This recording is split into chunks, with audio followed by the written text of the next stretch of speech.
Iras Cassie, collab by HR Writers. Hinaplos-haplos ko ulit ang aking buhok na bagong dye. Puti ang kulay nito. Ewan ko ba, nagagandahan talaga ako sa kulay na ganito. Ang mga matatanda, iniiwasan ng puting buhok dahil nagpapatunay daw ang kanilang katandaan. Ang sa akin naman, ay bukod sa unique, very mysterious lalo ang aking dating. Humilata ako sa aking kama. Wala talagang mas sasarap pa kapag nagdantay na ang aking balat sa lambot ng kutson. Pipikit na sana ako nang nagring ang bagong bili kong iPhone 15. Yes, you heard it right. Hindi naman nakapagtataka na kaya kong bumili ng mga mamahaling gamit dahil mayaman naman ang pamilyang kinabibilangan ko. I am an unica, iha. In fact, being an heiress means a lot to me. Kailangan ko maging noble and modest, and I should be careful and tough. Tinatamad pa ang mga mata ko sa pagsagot. Hello? Sino to? Cassie, you need to come home. Tinig iyon ng maganda kong mami. Why? Biglang nawala ang antok ko. Alam ni mami at daddy na may pagka-spoiled brat ako. Ang pakiusap ni mami na kailangan kong umuwi ay nagdulot talaga sa akin ng kakaibang kaba. Tiyak kung may nangyari sa aming bahay. Ano nangyari kay daddy? Basta na lang lumabas sa bibig ko ang ganong klase ng tanong. Sa hindi ko malaman na dahilan, ay para na akong pagpapawisan ng malapot at dumadagundong na sa kaba ang aking dibdib. Gusto kong malaman ang totoong nangyari. He was murdered, Cassie. What? No! Damn! Who did that, ma'am? Papatayin ko rin. Cassie, please, be calm, iha. Just come home. Pag-uusapan natin ang nangyari sa daddy mo. I will. Para na akong sinaniba ng powers ng isang superhero dahil sa bilis kong kumilos. Hindi ko lang tiyak kung lahat ba ng kakailanganin kong gamit ay kumpleto sa luggage ko. Bahala na. Nakarating ako sa bahay. Kitang-kita ko ang makintab na ataol ni daddy. Maraming mga bulaklak na presko ang nakapalibot dito. Hiniling kong sa bahay na lang ilagak ang mga labi ni daddy. Ayoko sa funeral home. Gusto ko talaga ay sa bahay. Ay malawak naman ang aming bakuran at sala kung saan ay pwedeng mamalagi ang mga bisita. Sinalubong ako ni Nana Pasing na yumakap sa akin. Mabuti at nandito ka na, Cassie! Napahagulgol ako sa balikat ni Nanay Pasing. Habol ko ang aking hininga habang mahigpit kong sinalubong ang kanyang yakap sa akin. Wala na si Daddy, Nana. Naramdaman kong hinaplos niya ang aking likuran. Nakaramdam ako ng ginhawa sa ginawang iyon ni Nana Pasita. Hindi nahiya ang luha ko na bumahana. Mabilis kong kinuha ang tisyo na nasa bag para matuyo agad ang likidong ito.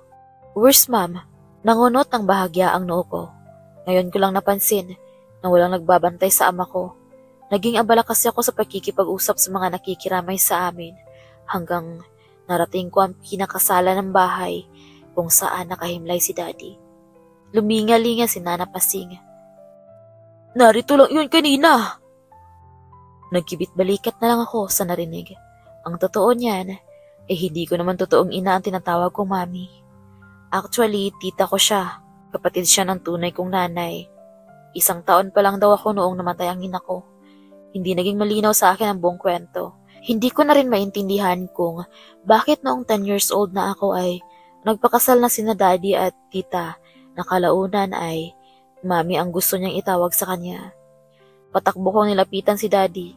Niyakap ko ang kahoy na may pintura na nagsisilbing bahay niya ng 9 na araw bago tuluyang sunugin ang kanyang bangkay. Ako rin ang nagdesisyon na cremation ang gagawin kay daddy. Alam kong pinagtitinginan ako ng mga bisita. Wala akong pakialam sa paligid ko. Gusto kong iyakan si daddy habang nakikita ko pa siya. Gusto kong awayin ang sarili ko dahil noong 1 linggo ay hinihiling niya sa akin na umuwi para makapag-out of town daw kami ni na mami.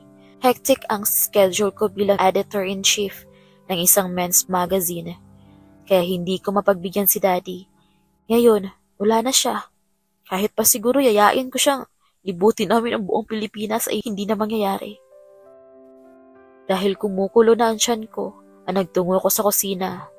Maraming bisita ang iniistima ni Nana Pasing at makakadagdag lang ako kung uutusan ko pa siya.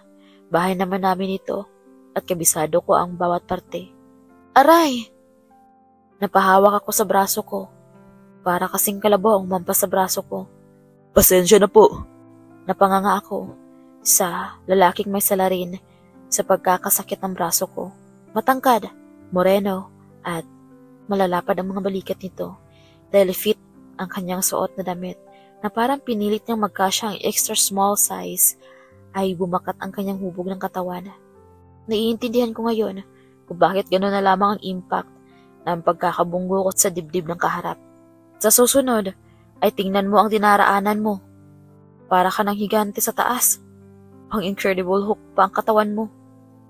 Napansin kong umiti ang lalaki sa sinabi ko. Ang sarap kagatin ng dila ko sa pagkakataong iyon. Bakit ko ba yun nasabi? Paano kung compliment ang dating nito sa kanya? O kaya naman mabastos? Masusunod po, miss. Hinahanap po kasi si Ma'am Devi. Tumaas ang kilay ko sa narinig. Bakit hinahanap ng isang makisig na lalaki ang mami ko? Bakit? Nagtanong na ako bago ako magkasala, lalo sa estrangherong kaharap ko. Driver bodyguard niya ako, miss. Ano? Kailan pa naghanap si mami ng driver? Samantalang hindi naman siya lumalabas ng bahay. Besides, hindi siya politiko para magkaroon ng bodyguard. Ikaw pala si Cassie. Pasensya na kayo, mama. Hindi ko kayo agad nakilala. Huwag mo ko tawaging ma'am dahil hindi ako ang amo mo. Ako nga pala si Tanner. Nagsalubong ang mga kilay ko. Nagtatanong ba ako kung ano ang pangalan mo? Nagawa ko pang magtaray. Biglang naging presko ang dating nito sa akin. Kinamot niya ang kanyang batok. Sorry. Nasaan si mami? Kausap ang abogado ng daddy mo kasi. Si Attorney Flores? Nasaan sila? Sa kwarto ni ma'am. What? Yumakap sa akin ang malamig na hangin. Labis ang aking pagtataka kung bakit kailangan sa kwarto ni mami sila mag-usap ni Attorney Flores. Labi ang kailangan bantayan ni mami at hindi ang pakikipag-usap sa abogado ng aming pamilya. May oras para doon at hindi kailangan magmadali. Marami pa sana akong gustong itanong nang bigla akong antukin. Ewan ko. Pinipilit kong dumilat pero lumalakas ang matapang na amoy na hindi ko alam kung saan galing.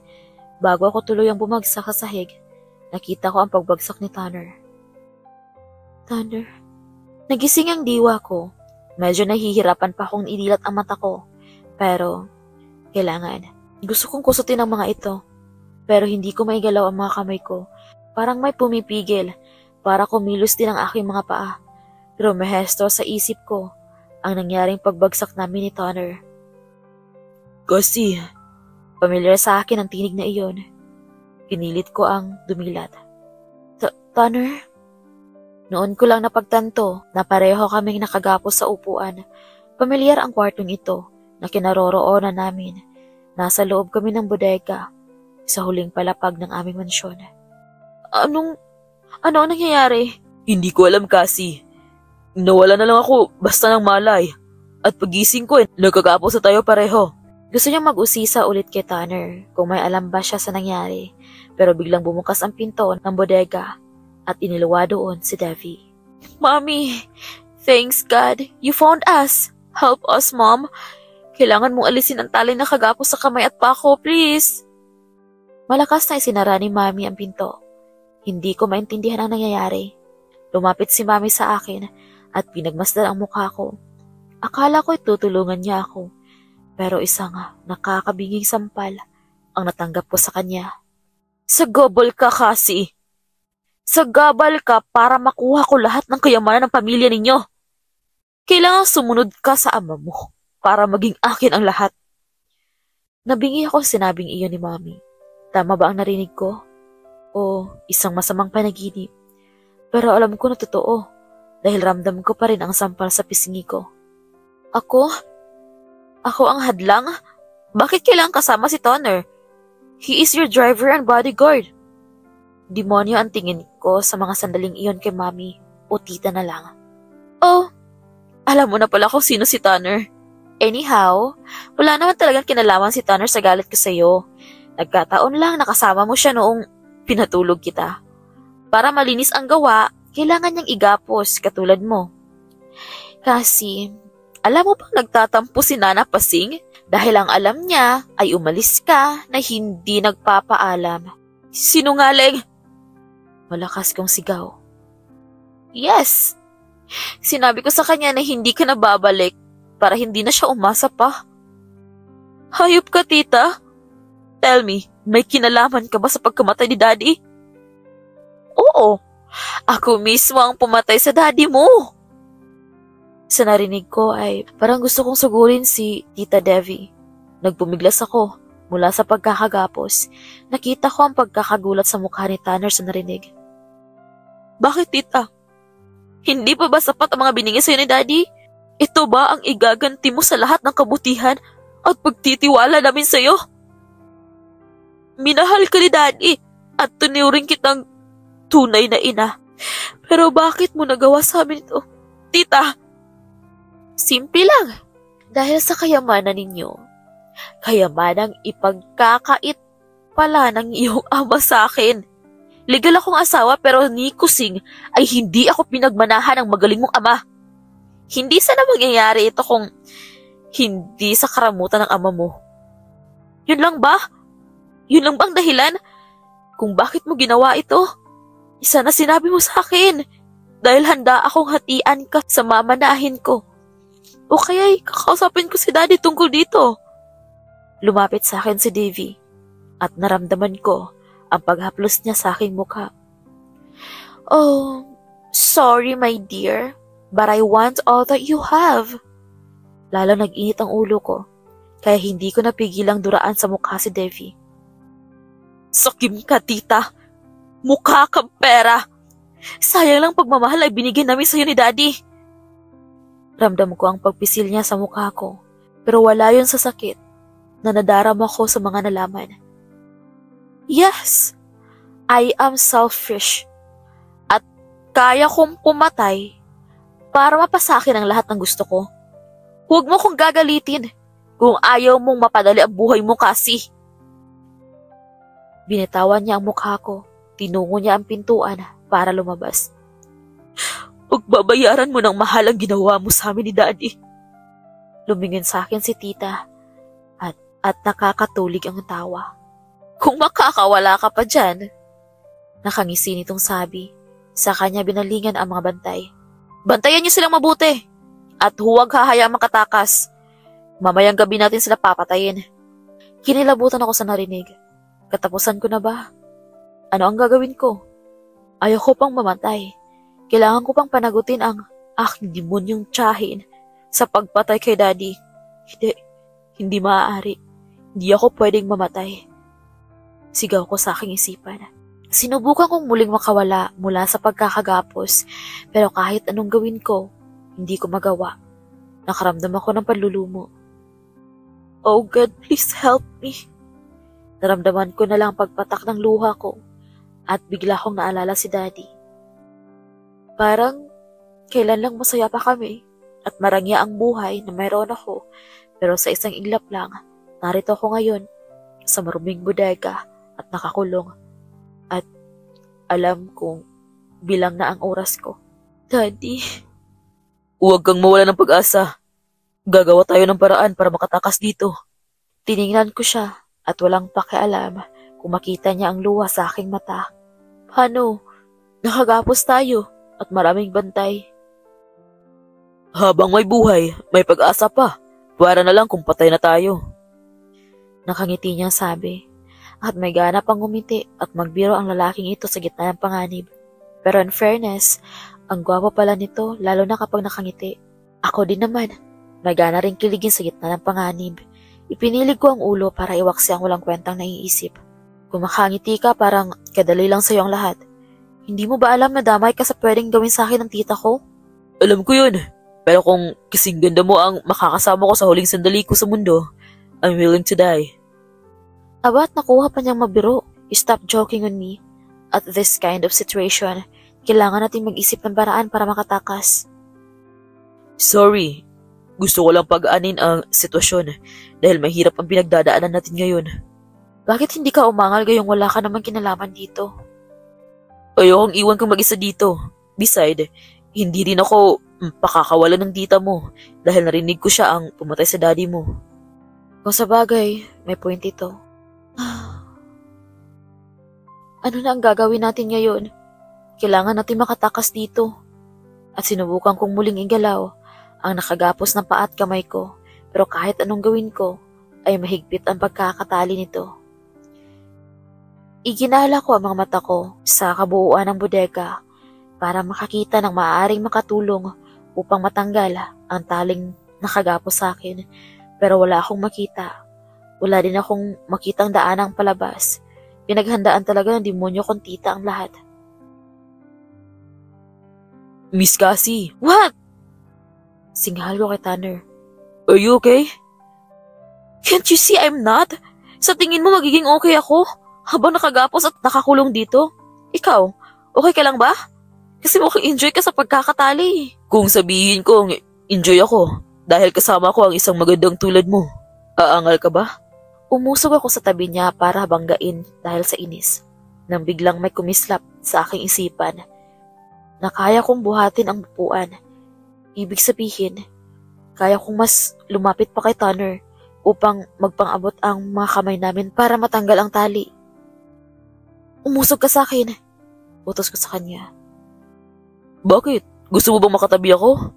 Hindi. Gusto kitang patayin. Puro kalokohan. Nakita ko ang pagtawa niya habang umuusog. Nagawa niya kaya unti-unti kaming naglapit.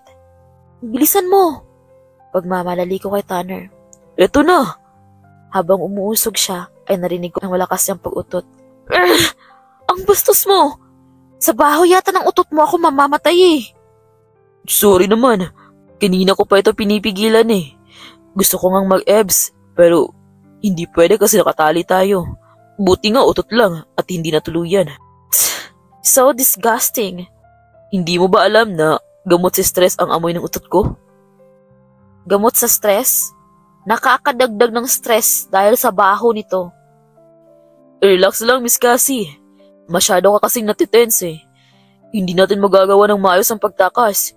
Kung nauuna ang nerbiyos sa ganitong sitwasyon, dapat focus lang. Pinili kong manahimik na lamang. Sa wakas, nagkalapit din kami. Agad kaming nagkatalikuran para magtanggalan ng tali. Tanggalin mo muna ang tali sa kamay ko. Ang lambot pala ng kamay mo, Miss Cassie. Napatingala ako sa inis kung ano-ano kasi ang pinagsasabi ni Tanner. Alam mo, hindi lang pala kay Incredible Hulk ka nahahawig eh. Kay Johnny Bravo. Dahil puro kalokohan, nasabi ko sa kanya. Mali ka. Alin man sa dalawa, hindi ko kamukha. Napalingon ako sa kanya. At sino naman kamukha mo, Aber? Si Shriek. At ngumiti pa ito gaya ng pangiti ni Shriek. Hindi ko mapigilan ng matawa sa inakto niya. Sarap pakinggan ang pagtawa mo. Ganyan nga, para malimot mo ang problema. Sabi naman niya habang patuloy na kinakalagan ng kamay ko. Bilisan mo, malapit na ba? Pag-iiba ko sa usapan. Sandali lang, mahigpit ang pagkakatali. Pinagpapawisan ako. Baka kasi biglang may pumasok at mahuli kami. Ayan, malapit na. Pero saktong makalagan ako ni Tanner, siyang pagbukas ng pintuan. What are you doing? Galit na sabi ni Tita Devi at agad na lumapit sa akin. Nanlaki ang dati ng malaking mata niya nang makitang natanggal ang pagkakatali ng kamay ko. Sinusubukan mong tumakas? Lalo mo akong ginagalit kasi. Hala! Ilabas na sila! Utos niya sa mga tauhan. Tita, saan niyo kami dadalhin? Sa langit, para makasama mo ng daddy mo. No, tita. Please, huwag mong gawin sa akin to. Parang awa mo na. Handa kong ibigay lahat ng kayamanan ko. Huwag mo lang ako patayin. Pakiusap ko sa kanya. Sorry, darling Eros, Cassie. Kailangan mong mawala para makasiguro ako na mapasakin ang lahat ng yaman mo. Ang sama-sama mo. Nagsisisi ako kung bakit pa kita tinuring na ina. Sige, patayin mo ako kung yan ang ikakaligaya mo. Pero titiyakin kong hindi ka patatahimikin ng budhi mo. Patahimikin niyo nga bibig ng babaeng yan at talian ulit ang mga kamay niya. Utos niya sa mga tauhan. Ramdaman ko ang pagtakip ng lalaki sa bibig ko. Sige na, dalhin niyo sila sa kotse. Nagpumiglas ako sa narinig at halos magwala, samantalang tahimik si Tanner. Sorry my darling Tanner, kung nadamay ka. Gusto ko kasi maging malinis ang lahat. Ayoko ng sagabal. Ayoko ng witness. Narinig ko pa nga, sabi ni Tita Devi kay Tanner. Pasaliha akong ipinasok ng mga hinayupak sa loob ng kotse. Gayon din ang ginawa nila kay Tanner. Sa gubat kami dinala ng mga tauhan ni Tita. Nasa gitna na kami ng gubat nang bumulong sa akin si Tanner. Tatakas tayo. Anong binubulong-bulong mo dyan? Gusto mo pa kaming unahan sa babaeng yan? Sabi ng pandak na lalaki. Napangulagat ako sa narinig. Ang gago, mukhang may pagnanasa sa akin, no? Hindi ako papayag. Huwag niyo siyang pakikialaman. Sabi ni Tanner, na tila nakita ang takot sa aking mga mata. At sino ka para sabihan kami ng ganyan? Baka gusto mong mauna ka nang mamatay sa kanya. Nanlaki ang maganda kong mata sa nakita at napasigaw ng, "Wag!" Narinig ko ang pagputok ng barel. Nakita ko ang pagtumba ni Tanner at ang paggulong niya sa ibaba. Muli akong sumigaw nang muling pinaputukan si Tanner. "Mga hayop kayo!" Gigil kong sabi. Ayop pala, ah. Sabi ni Pandak at itinulak ako dahilan para makahiga sa damuhan. Anong gagawin niyo? Nahintakutan kong tanong. Ano pa? Hindi magpapaligaya. Patayin niyo na lang ako kaysa babuyin. Sigaw ko at hindi ko ma-imagine na isang katulad niyang Pandak ang tatapos sa aking virginity. No! Itinodo ko ang pagsigaw dahil hindi ko matanggap na isang Pandak na manyakis ang nakadagan sa akin ng sandaling iyon. Huwag kang mag-alala. Pagkatapos ka naming pagsawaan, papatayin ka namin. Sa ngayon, papatayin ka muna namin sa sarap. Tila gusto kong masukan nang makita ko ang naninilaw nitong ngipin. Hayop ka! Pakawalan mo akong demonyo ka! Tulong! Tulungan niyo ako! Tanner! Si Tanner ang naisip kong tagapagligtas ng mga oras na yon at umaasa akong buhay siya at tutulungan ako bago pa ako mabaliw sa gagawin sa akin ng lalaking ito. Ganyan nga! Manlaban ka! Para lalo akong ganahan. Ang sarap mo! Sabi pa ng manyakis na ito na ang sarap tadyakan ng paaskad nitong muka. Bilisan mo pare! Pagkatapos mo kami naman! Walang problema! Lalo akong nagpumiglas sa mga narinig ko. Hindi ako papayag na ma-rape ako ng isang unggoy. Kaya lahat ay ginawa ko para makaiwas sa nakakadiring halik ng hayop. Sinipa ko ang ari niya gamit ang aking tuhod. Hayop kang babae ka! Galit na sabi ni Pandak. Saka ko naramdaman ang malakas niyang pagsuntok sa aking sikmura. Nakaramdam ako ng panghihina. Gustuhin ko mang manlaban pero wala akong lakas.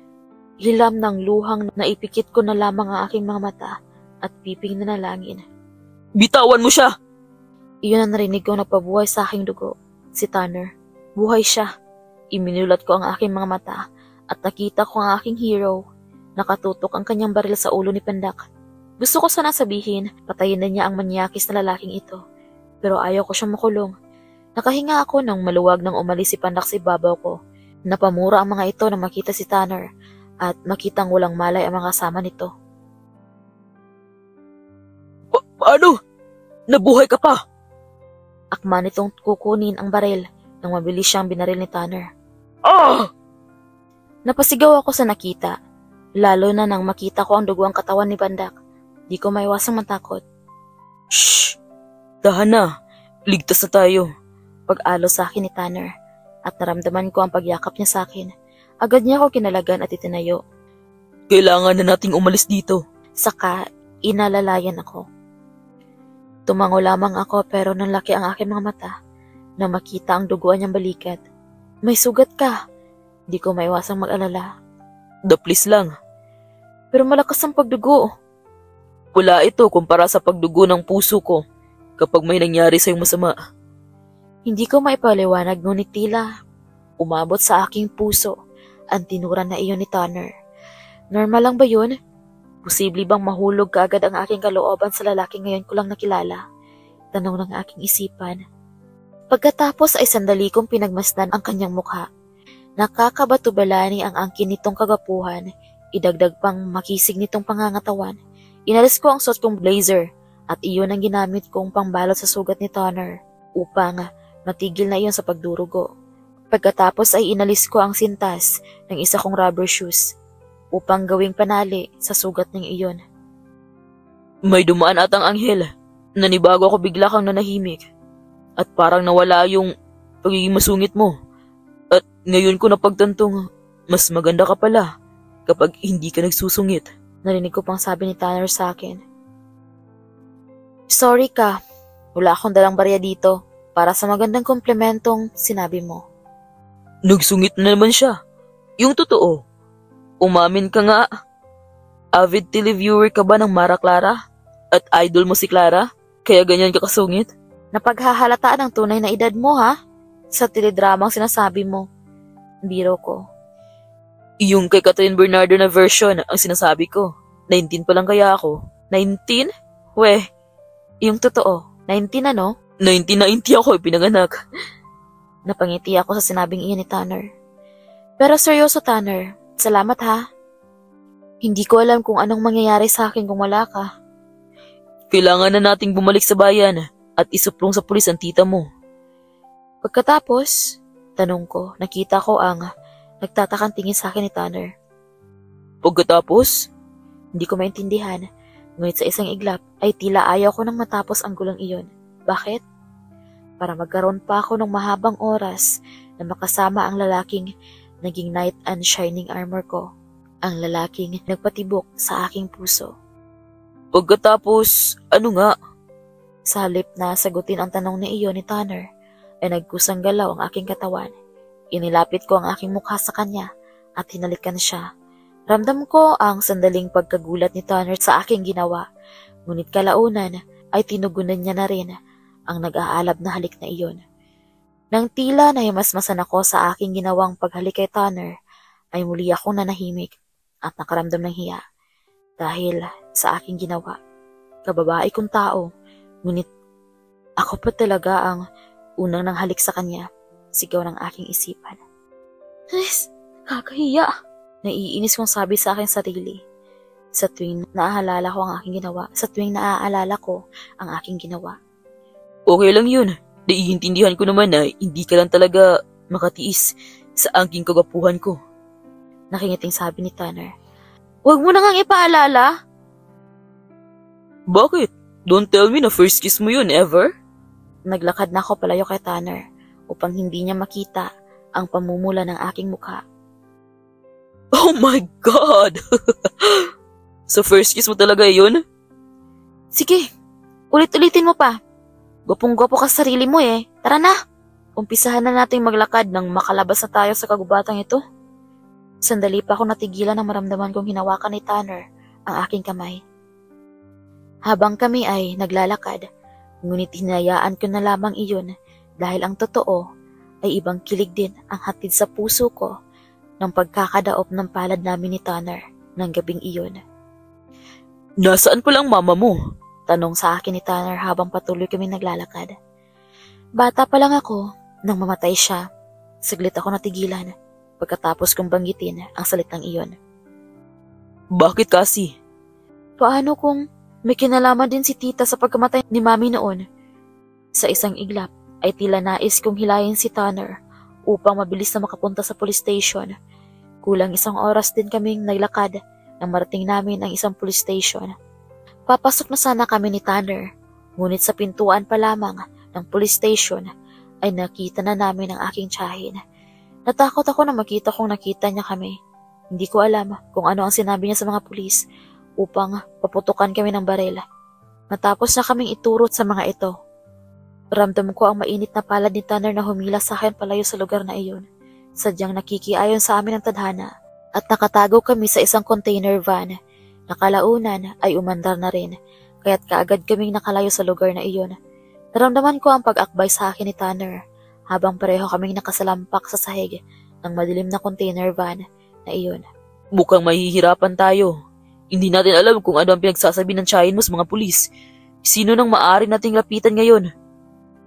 Mayroon akong alam na maaaring tumulong sa atin. Sino? Kailangan nating bumalik sa mansyon upang makausap natin si Nana Pasing. Siya na lamang uli nating baraha upang mailabas ang kasamaan ng tiyahin ko. Nang naramdaman namin ni Tanner na tumigil ang container van na aming nilalagyan, kaagad kaming bumaba at napagtanto namin nasa tapat kami ng isang kainan. Napatingin ako sa balita sa TV, lalo na nang marinig kong binanggit ang pangalan ng aking ama. Nagngingit-ngit ang aking kalooban sa balitang aking narinig. Ako daw ang nagpapatay sa aking ama at si Tanner daw ang binayaran kong tao para isagawa ang krimen na iyon. Wanted na kaming dalawa ni Tanner, kaya't mas kailangan namin mag-ingat sa mga susunod naming hakbang. Kailangan maibunyag ang kasamaan ng aking tiyahin. Ilang minuto rin kaming nagmasid ni Tanner sa loob ng mansyon. Pinag-aralan namin kung kailan kami maaari makapasok sa loob noon. Kaagad kaming nagtago sa likod ng isang puno na makita namin may lumabas na kotse. Nakakatika kung si tita ang sakay noon. Doon tayo sa likod bahay dumaan. Tinulungan ako ni Tanner na makaakyat sa pader at kalaunan ay sumunod rin siya. Dahan-dahan kaming naglakad papasok sa loob ng mansyon at tumuloy sa aking silid kung saan kami nagtago. Kaagad kong hinanap ang aking cellphone na naiwan ko doon at tinawagan si Nana Pasing. Hello? Sandali akong hindi sumagot at pinakiramdaman kung tunay ang matanda ang aking kausap. Hello? Sino to? Tanong muli ng kabilang linya. Nana Pasing, si Cassie ito. Narito ako sa silid ko, please. Pumunta ka dito. Cassie? Pagkatapos ko marinig ang aking pangalan, ay nawala na ang aking kausap sa kabilang linya. Pareho kaming napatingin ni Tanner sa pinto nang may marinig kaming papalapit na yabag. Upang makasiguro, ay pumesto si Tanner sa likod ng pintuan, hawak ang isang baseball bat, sakaling hindi si Nana Pasing ang iluwa ng pintuang iyon. Tila biglang bumagal ang pagpatak ng oras.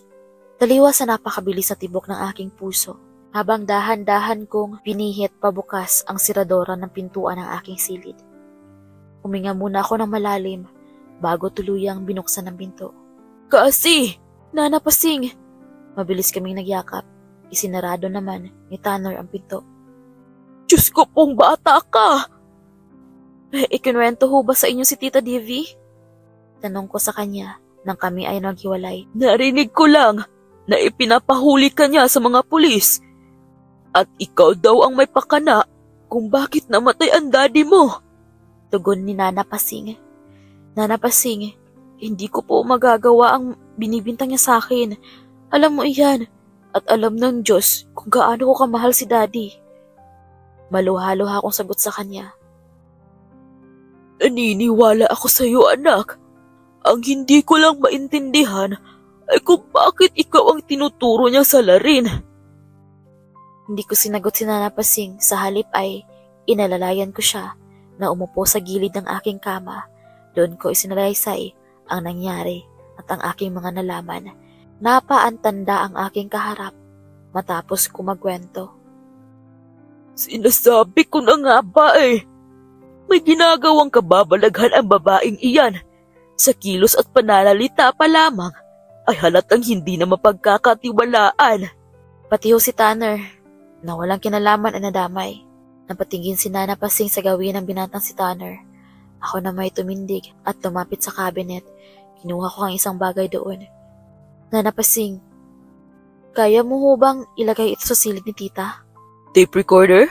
Lumapit sa amin si Tanner at tiningnan ang hawak ko. Hindi iyan basta tape recorder. Binili ko iyan sa Germany nang magbakasyon kami roon. Buksan mo. Dinampot nga ni Tanner ang hawak ko at agad ko naman kinuha ang aking cellphone sa loob ng aking bag. Binuksan ko iyon at ikinonek ko sa hawak ni Tanner. Magsalita ka. Huh? Ano naman sasabihin ko? Ang lahat ng sinabi ni Tanner ay narinig ko at ninanapasing sa hawak kong cellphone. Magagamit nga natin to, pero paano ako makakapasok sa silid niya? Hawak niya ang susi at hindi kanino man pinapahawak. Mababanaag saan yung ninanapasing ang labis na pag-alala at pangamba. Hindi ho ba't may duplicate ang lahat ng CD dito? Nakita ko ang biglaang pag-aliwala sa mukha ni Nana Pasing. Oo nga no. Sige anak, ako ang bahala. Mamaya pa naman gabi ang balik ng demonyo mong tiyahin. Kaya magagawa ko ang iniuutos mo. Maliksing kumilos si Nana Pasing. Ako naman ay naghanda ng sarili. Saan ka pupunta? Tanong ni Tanner nang makita akong nagsuot ng jacket. Hindi dapat tayo mag-aksaya ng oras. Kailangan natin magpunta sa presinto. At ano naman ang gagawin mo roon? Hindi mo ba nakita? Namuntik ka nang mamatay nang magpunta tayo kanina sa presinto. Kailangan kong Sumugal? O magpakamatay? Awat ni Tanner. Sa iba ko pa sanang sasabihin. Bahagya ako natigilan. Ano nga ba ang gagawin ko sa presinto? Magpapabaril? Pupunta roon upang ipakulong ang sarili? Bahala na. Hindi pwede ang bahala na kasi. Nanganganib ang buhay mo. Ano naman ngayon kung nanganganib ang buhay ko? Wala naman akong ibang pamilya at tiyak na wala nang iiyak kapag nawala ako. Ako, babaha ng luha kapag iniwan mo ko. Idinipapa ni Tanner ang dalawang braso. Tumingin ako ng diretso sa kanya, lumapit na rin at malakas siyang binatukan. Aray, masakit yun ha? Madadalawahan ka kapag hindi ka gumising sa iyong panaginip. Tugon ko, iyon ay paraan ko lamang upang itago ang aking kilig. Totoo naman ang aking sinabi ah. Bakit ba ayaw mong maniwala? Ikaw ba? Wala ka bang nararamdaman para sa akin? Bahagyapang lumapit si Tanner sa kinaroroonan ko. Wala. Mabilis kong tugon. Sa kaibuturan ng aking puso ay nais ko nang tumalon sa saya. Yung totoo, ninakawan mo nga ako ng halik kanina eh. Ba't gusto mo talaga makatikim ulit, no? Nang ikalawang halik? For sure. Hindi lang halik ang magagawa natin ngayon. Lalo pat malapit tayo sa malambot na kama. Nakita ko ang unti-unti na lamang na paglapit ni Tanner. Umaba pa ang nguso nito patungo sa akin. Natigil lamang iyon nang makarinig kami ng mahinang pagkatok. Muling kumabog ang dibdib ko. Kasi, ako to! Tinig ng nasa kabilang pinto. Si Nana Pasing. Kaagad ko yung binuksan. Nagawa ko na anak. Pero kailangan na ninyong umalis. Dahil narinig ko na tumawag ang tiyahin mo. Babalik na siya ngayon. Akala ko ho ba'y mamaya pa siyang gabi? Hindi ko rin alam. Naputol ang iba pang sasabihin ni Nana Pasing nang tumunog ang aking cellphone. Sigurado nakapasok na ito sa silid niya dahil naririnig namin ang pagsasalita ni Tita Devi. Ang lahat ng pinag-usapan nila ay nakarecord sa cellphone ko. Nagkatinginan kaming tatlo matapos ang mga litanya ni Tita Devi. Galit na ako. Gusto ko na siyang sugurin at kalbuhin. Pinigil lamang ako ni Tanner. Matapos kong masabihan si Nana Pasing ng mga dapat niyang gawin, ay nagpaalam na kami ni Tanner. Ingat na ingat kaming dalawa sa pagbaba ng hagdan. Habol ang hininga ko nang may dumaan na isang tauhan ni Tita. Mabuti na lamang at mabilis kami nakapagtago sa likod ng sementong haligi. Hindi namin alam na nakabang na pala ang bruha kong tiyahin sa bakuran ng bahay namin. Akala niyo ba ay makakatakas kayo? Salitang nagpapitlag sa aming dalawa habang tinatahak namin ang likurang bahagi ng bahay. Mabilis akong lumingon upang harapin ang aking tita. Ngumisi na para bang nang aasar. Hanip ka rin, no? Pinatay mo na nga si Daddy. Ako pa ang nagawa mong salarin. Wow, ang galing. Pumalakpak ako upang lalong inisin ang aking tita. Ano pa bang kasakiman mong nagawa? At nang maibintang mo na rin sa akin, para isahan na lang. Ngumisi na parang isang asong nauulol si Tita Devi. Humakbang palapit ito sa amin. Poor Cassie. Kahit ano pang sabihin mo, ay wala nang maniniwala sa'yo. Mamamatay ka na kasama ang lalaking inutusan mong pumatay sa daddy mo. Umasim ang aking anyo. Akma ko siyang susugurin. Ngunit may lumapit na isang lalaki. Moreno, matangkad, at may itsura ito. Sa madaling salita ay gwapo. Bumulong sa akin si Tanner. Siya ang attorney niya. Napamulagat ako, ngunit hindi sa aking narinig, kundi sa aking nakita. Nakita lang naman ng dalawang mapupungay kong mata na naghahalikan, si Tita Devi at ang bagong dating. Anong gagawin natin sa dalawang iyan? Nakanguso sa gawin namin ang attorney ko, no. Tinatanong pa ba yan? Alam na ng mga tauhan mo ang kanilang gagawin. Baka pumalpak na naman yan, katulad ng kanina ha? Not this time, honey. Humalik pa sa labi si Tita Devi. Hindi ka lang pala mamamatay tao. Manluloko ka rin! Hiyaw ko. Lumapit ng tuluyan sa akin si Tita Devi at isang malakas na sampala ang itinugo niya. Halos mabingi ako sa lakas ng sampala.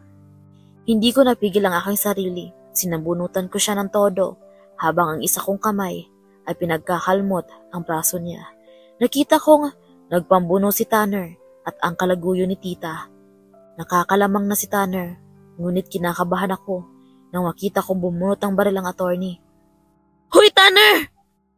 Kapag namatay ka, hindi na kita pakakasalan. Paano ko kaya sabi iyon? Gayong wala pa naman kaming relasyon.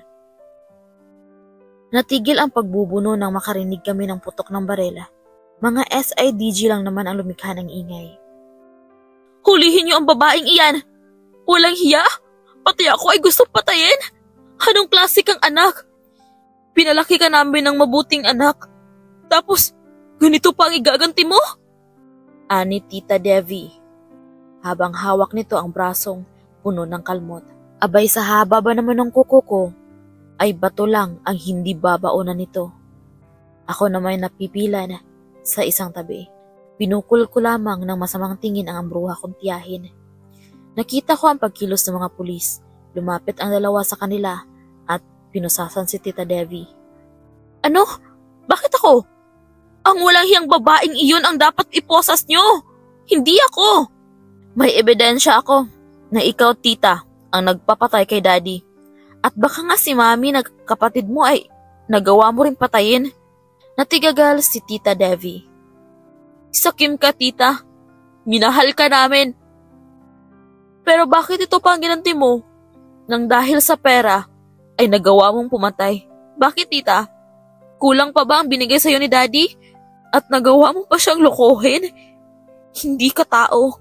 Ang dapat sa'yo ay mabulok sa kulungan. Nagbaba ng paningin si Devi. Wari ba'y may pagsisisi sa ginawa nito, ngunit huli na ang lahat. Kahit magsisi man siya, ay hindi na maibabalik pa ang nawalang buhay ng ama ko. Natapos ang araw na ito, isang araw na hindi ko makakalimutan. Nalinis ang pangalan ko nang dahil sa record na boses ng tita ko. Ipinadala iyon ni Nanang Pasing sa mga pulis. Dad, kumusta ka na po riyan? Miss na po kita. Sorry po, hindi ko napagbigyan ang hiling mo sa akin. Umiiyak na naman ako sa harap ng puton ng aking ama. Daddy, magpapakasal na po kami. Kung kailan pa umaagos na ang aking luha, ay narinig ko ang tinura ng katabi kong si Tanner. Napahinto tuloy ang pagsinghot ko. Anong sinabi mo? Magpapakasal na tayo. At sinong may sabi sa'yo na magpapakasal tayo? Ikaw. Ako? Nakalimutan mo na ba? Hindi ba't sinabi mo na hindi mo ako pakakasalan sa oras na mamatay ako? So, ngayong buhay ako, pwede na tayo mapakasal. Inirapan ko si Tanner. Binabawi ko na. Tumalikod ako upang itago ang pamumula ng aking mukha. Hindi pwede. Sayang naman ang binayaran kong pare.